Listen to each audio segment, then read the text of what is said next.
Assalamualaikum warahmatullahi wabarakatuh. Selamat datang kembali di channelnya Mas Eka nih. Masih bareng sama Mas Eka pastinya. Apa kabar para warga sekolah? Semoga dalam keadaan sehat selalu dimanapun para warga berada nih ya.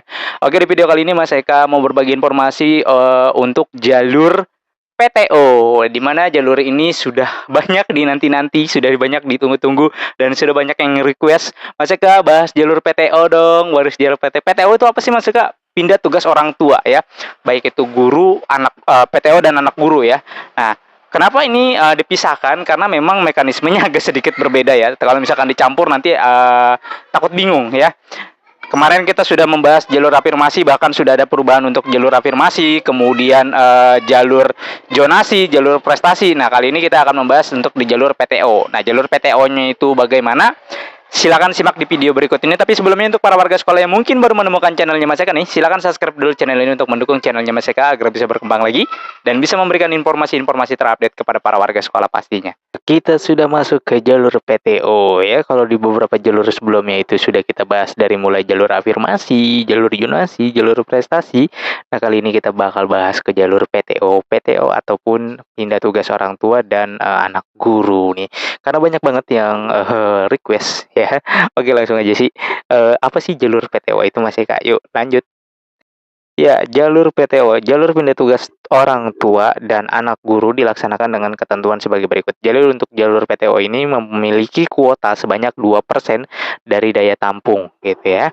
Jadi kalau misalkan dibuka 10 gitu kan, maka dapatnya 2 ya. 2 benar. Kalau dibuka 10 malah dapat 2 ya. Kalau tidak salah seperti itu deh.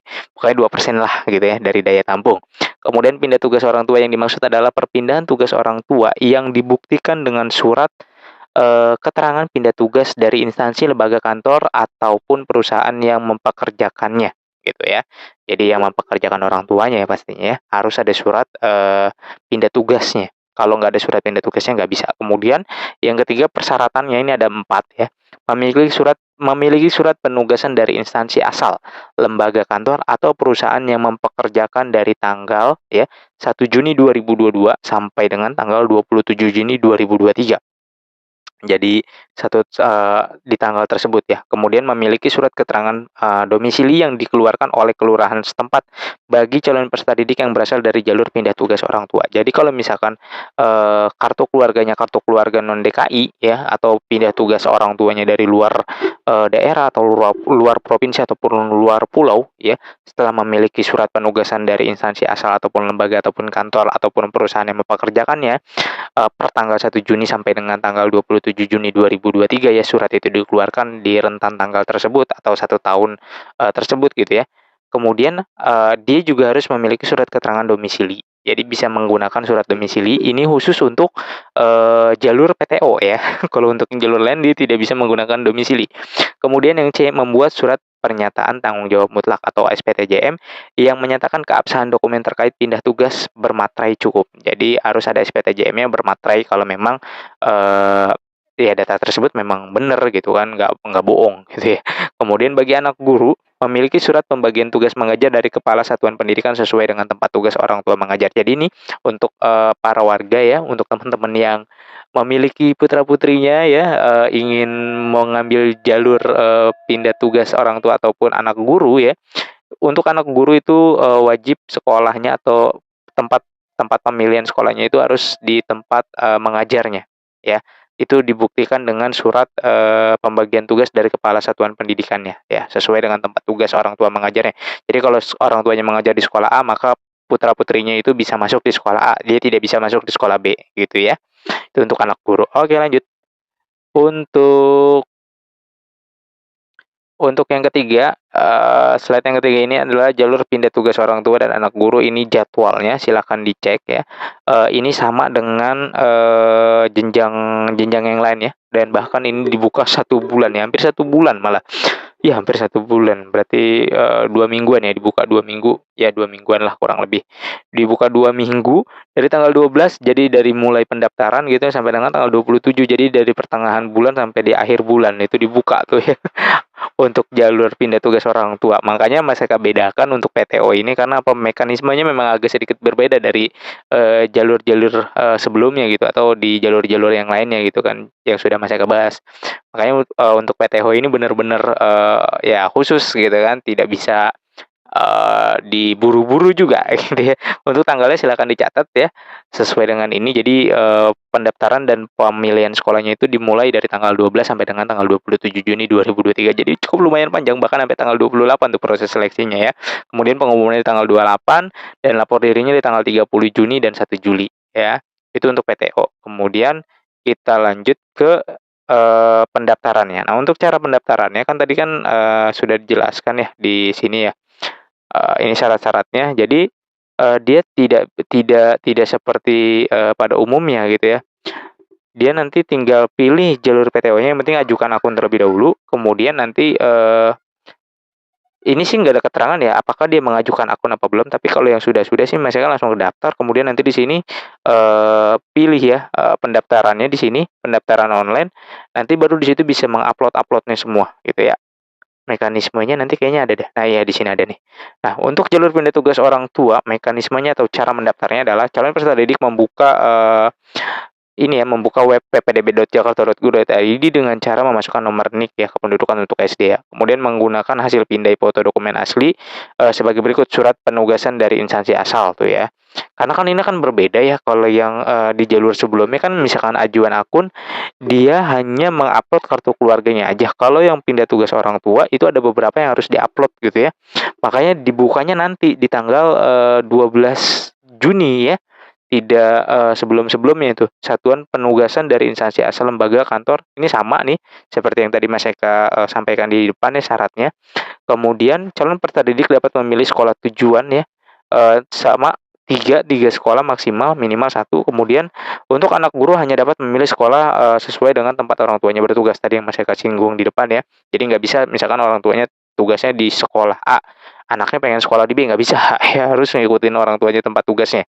Kemudian menunggu proses verifikasi dokumen secara daring oleh tim verifikator. Iya berarti benar, dibedakan dari, ajuan akun yang pada umumnya gitu. Makanya dia dibukanya nanti di tanggal 12. Ketika dibuka tanggal 12, daftar seperti ini, nanti dia akan, memasukkan beberapa file seperti ini, mengunggah 3 file ya, surat, penugasan, kemudian surat keterangan domisili dan kartu keluarganya ya. Kemudian kalau untuk anak guru berarti harus melampirkan surat, keputusan kepala sekolahnya untuk pembagian tugasnya. Nah, baru nanti, diproses verifikasi, jadi ditunggu, kemudian dalam hasil verifikasi dalam angka 4 disetujui, selanjutnya CPWD memantau hasil seleksi. Jadi kalau misalkan sudah disetujui, maka nanti tinggal memantau hasilnya. Kemudian dalam hasil verifikasi pada angka 4 tidak disetujui, maka calon peserta didik, memulai kembali langkah dari angka 1. Jadi memulai lagi, mengupload lagi. Nanti ada keterangannya, misalkan keterangannya apa, surat penugasannya tidak ada, atau kartu keluarganya burem, atau surat keterangan domisilinya juga nggak ada gitu ya. Nanti bisa ada keterangannya kalau tidak lolos verifikasi. Kemudian dalam hal hasil seleksi CPBD, tidak diterima di sekolah tujuan, maka CPBD, memulai kembali langkah dari angka 1. Jadi kalau misalkan dia ditolak nih, bukan ditolak, tidak lolos, maka dipilih lagi sekolah yang, dituju, gitu ya. Kemudian calon peserta didik yang belum diterima di sekolah tujuan dapat mendaftar di sekolah lain selama jadwal pendaftaran jalur perpindahan tugas orang tua dan anak guru masih berlangsung. Jadi misalkan, dia milih di sekolah A, ternyata, kuotanya terpenuhi kan cuma 2% ya, gitu kan, dia tersingkir gitu ya. Terus dia memilih lagi sekolah B, bisa, untuk yang PTO ya. Kalau yang untuk anak guru, ya harus di sekolah tersebut gitu, nggak bisa pindah ya. Kemudian calon peserta didik yang sudah diterima, sementara di sekolah tujuan tidak dapat mengganti pilihan sekolahnya. Ini sama seperti, jalur-jalur pada umumnya. Dan yang keenam atau slide yang keenam nih ya, jalur perpindahan tugas orang tua dan anak guru dalam hal jumlah pendaftar melebihi daya tampung. Ya, jadi kalau misalkan tadi kan kuotanya 2 ya, harusnya bangkunya 2, ternyata yang ngisi 5 gitu ya. Maka diurutkan pertama untuk jenjang SD itu, berdasarkan usia tertua ke termuda, kemudian urutan pilihan sekolah dan waktu mendaftar. Dalam hal kuota jalur perpindahan tugas orang tua dan anak guru tidak terpenuhi, artinya tidak ada yang mendaftar di jalur tersebut, maka dilimpahkan ke dalam tahap PPDB tahap ketiga ya. Jadi bukan di PPDB tahap kedua nih. Makanya, PTO itu, dan anak guru itu jalur yang spesial banget gitu ya, harus dibahasnya itu pelan-pelan gitu, karena takut salah gitu. Kalau yang lain-lain kalau misalkan tidak terpenuhi kuotanya maka akan dilimpahkan ke tahap 2. Sementara kalau yang PTO dan anak guru ini akan dilimpahkan ke tahap 3 gitu loh ya. Jadi tahap 3 nanti bisa dibuka. Makanya nanti untuk tahap 2 dan tahap 3 Mas Eka akan bahas secara tersendiri ya. Kemudian nah untuk ini contoh hasilnya ya. Jadi contoh hasil yang di tahun lalu. Jadi seperti ini kan diurutkan berdasarkan usia ya untuk jenjang SD itu ya. Usia, kemudian, usia termuda ke yang tertua ke tertua dan aduh, usia tertua ke usia termuda. Aduh, kok belibet banget, Urutan pilihan sekolah, kemudian waktu mendaftar ya. Jadi ini, nah hasilnya seperti ini, urutan usianya tertua ke termuda, kemudian urutan pilihan sekolah, dan waktu mendaftarnya untuk, PTO dan anak, guru ya. Kemudian untuk jenjang SMP dan SMA tidak berbeda jauh dengan, adiknya di SD ya. Kuotanya juga sama 2%. Pindah tugas orang tua dimaksud adalah perpindahan tugas orang tua yang dibuktikan dalam surat penugasan ya, atau dengan surat penugasan dari instansi, lembaga, kantor, atau perusahaan yang mempekerjakan. Persyaratannya dia sama, ada 4, memiliki surat pindah tugas orang tua per 1 Juni 2022 sampai dengan tanggal 27 Juni 2023. Memiliki surat keterangan domisili yang dikeluarkan oleh kelurahan setempat bagi calon peserta didik yang berasal dari jalur perpindahan tugas orang tua. Membuat surat pernyataan tanggung jawab bermaterai 1 cukup ya. Bagi anak guru memiliki surat pembagian tugas sama. Ini seperti di jenjang SD. Jadwalnya juga sama dari tanggal 12 sampai dengan tanggal 27 dan 28 untuk proses seleksinya. Finalnya di tanggal 28 jam 14.00, kemudian pengumumannya tanggal 28 jam 17.00, lapor diri tanggal 30 dan 1 Juli ya. Kemudian untuk daftarnya juga sama, dia tidak perlu mengajukan akun pada umumnya, tapi dia klik langsung aja di pindah tugas orang tua dan anak guru, kemudian klik daftar, kemudian di sini ada pendaftaran online. Nanti para warga bisa mengupload. Nah, ini caranya sama nih, akses ppdb.jakarta.go.id, kemudian pilih jenjang SMP ataupun SMA, kemudian memilih jalur perpindahan tugas orang tua dan anak guru dengan cara memasukkan nomor induk kependudukan dan nomor peserta ya. Kemudian mengunggah hasil pindai dokumen asli sebagai berikut. Tadi ya ada 4 kan ya. Surat penugasan instansi, kemudian surat keterangan domisili, kartu keluarga, dan nilai rapot kelas 4 semester 1 dan semester 2. Ini sama nih, sama seperti ajuan akun yang di pra pendaftaran ya. Jadi ini ada rapot ya kalau untuk yang jenjang SMP dan SMA nih. Untuk jalur PTO-nya silakan jadi disiapkan ya, nilai rapot kelas 4 semester 1 dan semester 2, kelas 5 semester 1 dan semester 2, kelas 6 semester 1, 5 semester. Dan pada mata pelajaran pendidikan kewarganegaraan atau PPKN, bahasa Indonesia, matematika, dan ilmu pengetahuan alam pada SDMI paket A atau surat keterangan yang berpenghargaan sama ya untuk jenjang SMP. Nah, untuk jenjang SMP sendiri, nilai rapot kelas 7 semester 1 dan semester 2, kelas 8 semester 1 dan semester 2, dan kelas 9 semester 1, 5 semester pada mata pelajaran pendidikan kewarganegaraan atau PPKN, bahasa Indonesia, matematika, IPA, dan IPS ya, dan bahasa Inggris pada SMP, LB, MTS paket B atau surat keterangan yang berpenghargaan sama ya untuk jenjang SMA. Kemudian sertifikat akreditasi sekolah, ini sama nih seperti yang di pra pendaftaran ya.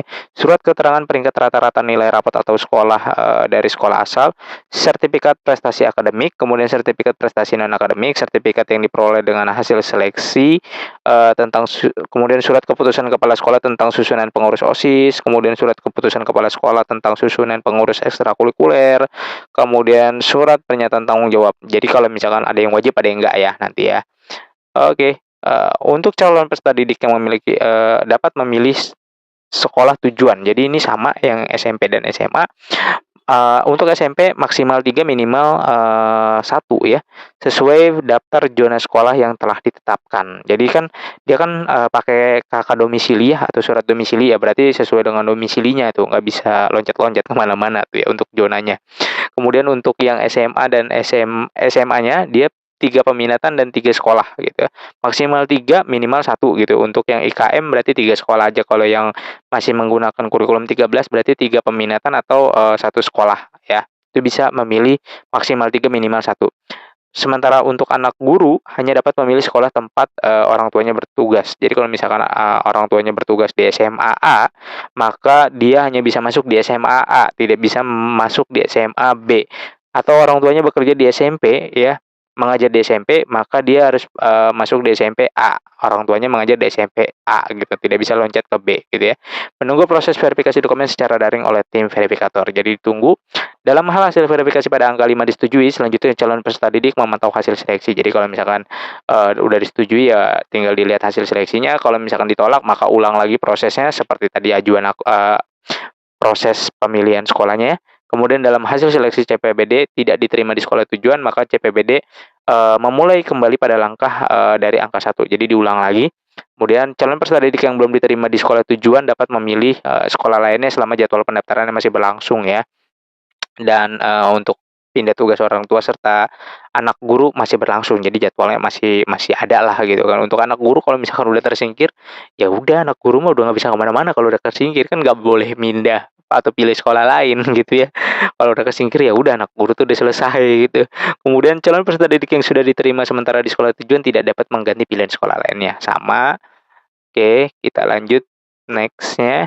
Jalur pindah tugas orang tua dan anak guru dalam hal jumlah terdaftar melebihi daya tampung. Jadi, pendaftaran yang melebihi daya tampung, maka untuk, anak guru atau pindah tugas orang tua ini dilihat dari total pembobotan indeks prestasi akademik (NA), ya nilai akhirnya, kemudian urutan pilihan sekolah dan waktu mendaftar. Dalam hal kuota jalur perpindahan tugas orang tua dan anak guru tidak terpenuhi, maka kuota dimaksud dilimpahkan ke dalam PPDB tahap kedua. Nah, ini berbeda dengan yang di SD. Kalau di SD itu kalau misalkan tidak terpenuhi maka dilempar ke tahap ketiga. Nah, kalau yang di SMP dan SMA serta SMK dia dilempar ke tahap kedua ya. Kita lanjut. Nah, ini hasil seleksinya nanti seperti ini ya. Dimulai dari indeks prestasi akademiknya, kemudian urutan pilihan sekolah dan waktu mendaftar. Jadi kurang lebih untuk PTO seperti itu ya. Jadi yang bertanya-tanya kemarin, jalur PTO Mas Eka, jalur PTO Mas Eka nih udah dijelaskan gitu ya. Jadi berbeda dengan jalur-jalur lainnya. Ya oke, jadi seperti itu para warga sekolah. Oke, mungkin itu tadi video untuk jalur PTO ya. Mudah-mudahan untuk teman-teman atau para warga sekolah yang berniatan ingin mengambil jalur PTO tersebut bisa terbantu informasinya, dan mungkin juga bisa disebarkan atau dibagikan video ini ke warga sekolah lainnya. Mungkin ada para warga sekolah lainnya juga ingin mengambil jalur PTO tapi bingung untuk mendapatkan informasinya. Ya udah dibagikan aja agar warga yang lainnya juga bisa mendapatkan informasi yang sama. Oke, Mas Eka rasa cukup. Sampai jumpa di konten berikutnya. Wassalamualaikum warahmatullahi wabarakatuh.